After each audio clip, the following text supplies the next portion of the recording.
नमस्कार, खबरों की खबर में आज मैं अंजलि इस्टवाल। बात करेंगे बंगाल और असम के चुनाव की। बंगाल में अब 1 अप्रैल को 30 सीटों पर वोट डाले जाएंगे, लेकिन सबकी नजर हाई प्रोफाइल सीट नंदीग्राम पर है, जहां अपने पुराने सहयोगी और अब बीजेपी के उम्मीदवार से शुभेंदु अधिकारी उनसे लोहा लेने खुद मुख्यमंत्री ममता बनर्जी मैदान में हैं। ममता बनर्जी ने पहले ही ऐलान कर दिया है कि वो गुरुवार को चुनाव होने तक नंदीग्राम में रहेंगी। इस सीट पर ममता बनर्जी के सामने ध्रुवीकरण और एंटी इनकम्बेंसी यानी सत्ता विरोधी लहर की चुनौती भी है। वहीं शुभेंदु अधिकारी खुद को भूमि पुत्र बता रहे हैं। उनका दावा है कि वो ममता को कम से कम 50,000 वोटों के अंतर से हराएंगे। लेकिन ममता बनर्जी के लिए अच्छी खबर यह है कि कांग्रेस लेफ्ट और आईएसएफ के गठबंधन ने यहां इंडियन सेक्युलर फ्रंट को सीट नहीं दी है। अगर ऐसा होता तो मुस्लिम वोटों का बंटवारा हो सकता था, जो इस सीट पर 30% के करीब बताए जाते हैं। ध्रुवीकरण को बेअसर करने के लिए ममता बनर्जी मंदिरों में भी जा रही हैं। वो कोई मौका नहीं देना चाहती कि उन पर तुष्टीकरण के आरोपों को चस्पा किया जा सके। ममता बनर्जी का पैर चोटिल है, लेकिन वो व्हीलचेयर से रोड शो करती हुई नजर आ रही हैं। नंदीग्राम में उन्होंने रेपाड़ा खुदीराम मोड़ से ठाकुर चौक तक 8 किलोमीटर लंबा सफर तय किया। इस दौरान वो व्हीलचेयर पर बैठकर लोगों का अभिवादन करती रही। इसके बाद ममता बनर्जी ने एक बड़ी रैली भी आज की। लेकिन ममता बनर्जी अब पूछ रही हैं कि राज्य की मुख्यमंत्री आखिर कैसे बाहरी हो सकती हैं। दरअसल कई बार उनको बाहरी कहा गया। नंदीग्रामे पुलिस সেদিনকে ঢুকতো না তোমার পারমিশন ছাড়া। কে নবকুমার সামন্ত সিপিএম এর হারমাদ, সেদিনও তো লোক খুন করেছে। আর আজ সে বিজেপির নেতা, আর এই মির্জাফর তাদের নেতা বড় বড় কথা বলছে। আমি বাইরের মেয়ে, আমি বাংলার মুখ্যমন্ত্রী, আমি বাইরের মেয়ে। আর তুই বেটা হরিদাস কাঁতির ছেলে কি করে বেড়াস? তুই নন্দীগ্রামের ছেলে হলি কবে? তুই কবে হলি নন্দীগ্রামের ভূমিপুত্র ভাই? তোর তো এটা ভূমিও নয়, জমিও নয়, তুই তো দালালি করে গেছিস।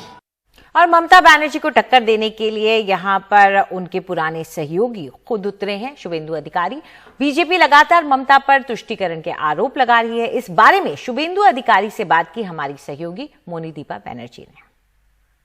दादा, अभी हमने सुना आपका स्पीच। आपने तो ममता बनर्जी को बेगम बना दिया। हाँ, बेगम ही तो है। कलमा पढ़ रही है। कलमा हिंदू मंत्र स्तोत्र गलत और कलमा सही। और हर ईद में रेड रोड में नमाज पढ़ना जाता है हिजाब पर। क्या बोलेंगे? दीदी कह रही हैं, आज ही कहा है कि आप कम्युनल कार्ड खेल रहे हैं। कौन? दीदी ने अभी कहा कि आप कम्युनल कार्ड उन्होंने खेला है। उनके लिए तो आज सिद्दीकी कैंपेनिंग कर रहा है। मेरा मीटिंग में कोई साधु समाज संत समाज नहीं है। तो आपने कहा इधर अब्दुल कलाम और उधर दूसरा कोई कुछ लोग। हाँ, अफजल गुरु का खिलाफ है। आप एपीजे अब्दुल कलाम को हम लोग प्रणाम करते हैं। तो आप क्या कहिएगा? ममता बनर्जी बनर्जी बंगाल को बांटा। एपीजमेंट पॉलिटिक्स उन्होंने बंगाल में स्टार्ट किया।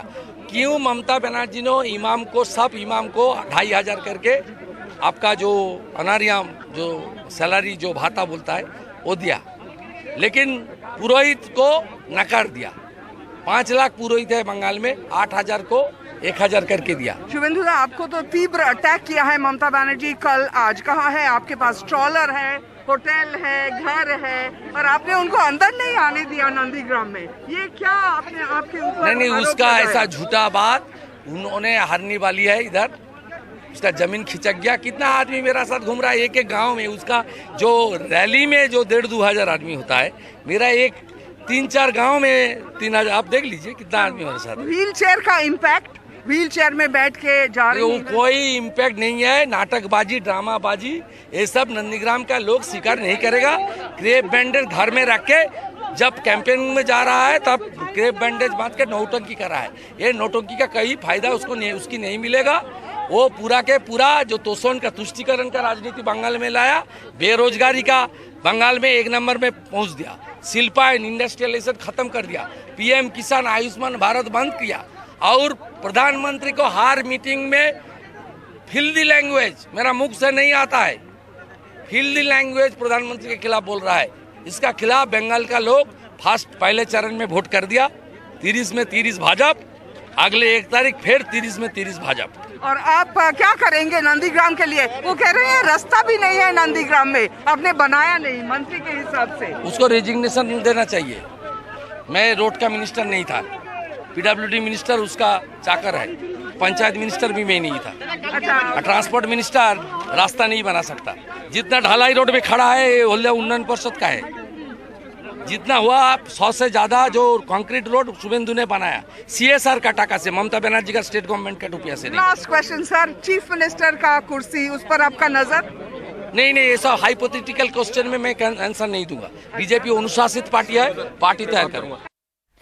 और इस पर ज्यादा चर्चा के लिए हमारे साथ जुड़ गए हमारे सहयोगी अनुराग द्वारी, जो सारा दिन नंदीग्राम में थे और ममता बनर्जी को ट्रेल कर रहे थे। अनुराग, तुष्टीकरण, अपीजमेंट, ये एक चीज थी जो बार बार शुभेंदु अधिकारी आरोप के तौर पर ममता बनर्जी पर लगा रहे हैं। इससे बचने के लिए, इसको किनारे करने के लिए ममता बनर्जी ने जो जो किया, आज उसके बारे में आप बता भी रहे थे। कैसे इससे बचेंगी ममता बनर्जी? देखिए अंजलि, अगर आप लगातार उनके कैंपेनिंग को देखें तो अब मंत्रोच्चार करती हैं, चंडी पाठ करती हैं स्टेज में। कई बार वो बताने की कोशिश करती हैं कि वो राम भक्त हैं, कृष्ण भक्त हैं। हर उनके भाषण से पहले, कल भी वो कह रही थी कि वो एक सांस्कृतिक कार्यक्रम कर रही हैं, लेकिन उसके बाद जो उन्होंने भाषण दिया और उसके पहले यहाँ पर एक बहुत बड़ी कीर्तनिया है, उनको बुलाया, उन्होंने सस्वर बहुत अच्छे गाने गाए कृष्ण के, राम के, और पूरे माहौल को भक्तिमय बना दिया। और उसके बाद उनकी राजनीतिक रैली शुरू हुई है। तो कहीं ना कहीं जो आरोप उन पर लग रहे हैं, क्योंकि शुभेंदु अधिकारी ने पूरी तरह से मामले को एक तरफा करने की कोशिश की है। आप अपने संबोधन में कह रही थी कि आईएसएफ ने अपना उम्मीदवार नहीं उतारा, ये उनके लिए शायद अच्छी बात होगी, लेकिन मेरा मानना दूसरा है, क्योंकि ये संयुक्त मोर्चे के कैंडिडेट हैं, वो कांग्रेस के भी कैंडिडेट हैं। आईएसएफ ने कैंपेनिंग की है मीनाक्षी मुखर्जी के लिए, युवा हैं, और साथ ही साथ जो लेफ्ट का काडर यहां पर होता है वो भी उनके सपोर्ट में है। मैं ये नहीं कह सकता कि 30% मुस्लिम वोटों में से कितना उनके लिए वोट करेगा, लेकिन कम से कम एक उन्होंने चूंकि एक संयुक्त रूप से एक कैंडिडेट को उतारा है, तो ये मान लेना कि बिल्कुल भी ममता बनर्जी के या मुस्लिम वोटों में डेंट नहीं करेगा, मुझे लगता है ये मानना सही नहीं होगा। तो कहीं ना कहीं एक कड़ी चुनौती है, और शायद इसी वजह से आपने अमूमन देखा नहीं होगा कि कोई सिटिंग चीफ मिनिस्टर अपने लिए प्रचार करे 8-10 दिन, लेकिन ममता बनर्जी को एक बड़ी कामयाबी विपक्ष को इस रूप में मिलते दिख रही है कि जब 30 और सीटें जहां पर लड़ी जा रही हैं, उन्होंने ममता बनर्जी को एक सीट पर बांध के रख दिया है, और अब उन्होंने ऐलान किया कि जब तक वोट नहीं हो जाता वो नंदीग्राम में ही रहेंगी। तो कम से कम एक मनोवैज्ञानिक, और बाकी की 30 सीटों पर, चूंकि अगर आप देखें तो तृणमूल कांग्रेस में सिर्फ एक ही स्टार कैंपेनर है, वो है ममता बनर्जी, बाकी के दलों में और भी हैं। तो उनको अगर एक सीट पर आप बांध देते हैं तो कहीं ना कहीं इसका नुकसान दूसरी सीटों पर हो सकता है। मैं फिर कह रहा हूं कि नंदीग्राम का नतीजा चाहे जो हो, लेकिन विपक्ष को इस रूप में एक बढ़त तो आप समझ सकती हैं कि मिल सकती है। बिल्कुल, बहुत बहुत शुक्रिया आपका अनुराग इस जानकारी के लिए। तो ममता बनर्जी अब नंदीग्राम में ही अपना डेरा बसाए रखेंगी। फिलहाल हम एक छोटा सा ब्रेक ले रहे हैं, ब्रेक के बाद लौटेंगे तो खबरों का सिलसिला जारी है।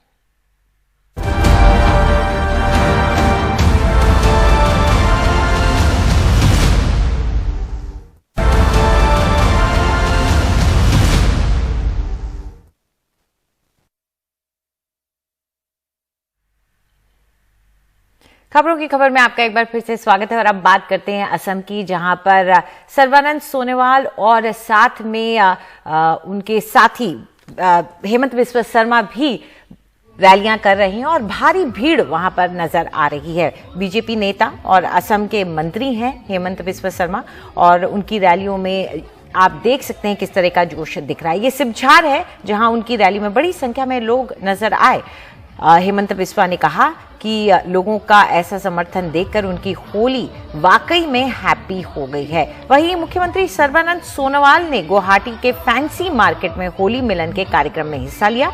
इस कार्यक्रम में मारवाड़ी और उत्तर भारत से जुड़े बहुत सारे लोग शामिल हुए।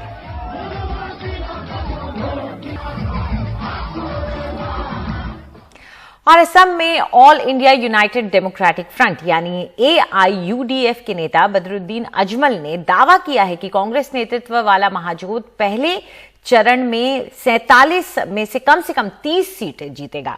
अजमल ने यह भी कहा है कि कांग्रेस के मुख्यमंत्री को वो सपोर्ट करेंगे। बदरुद्दीन अजमल ने ट्वीट किया कि ऊपरी असम के मेरे दोस्तों से जो सुनने को मिला उससे खुश हूं। उनका कहना है कि पहले दौर में कांग्रेस के नेतृत्व वाले महाजोत की लहर दिखी।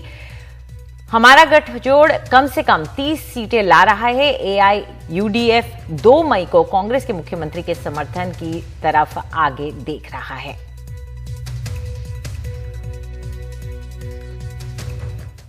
और अब चलते हैं असम से हमारे सहयोगी रतनदीप के साथ, जो ये बता रहे हैं कि अजमल के इस ट्वीट के आखिर क्या मायने हैं।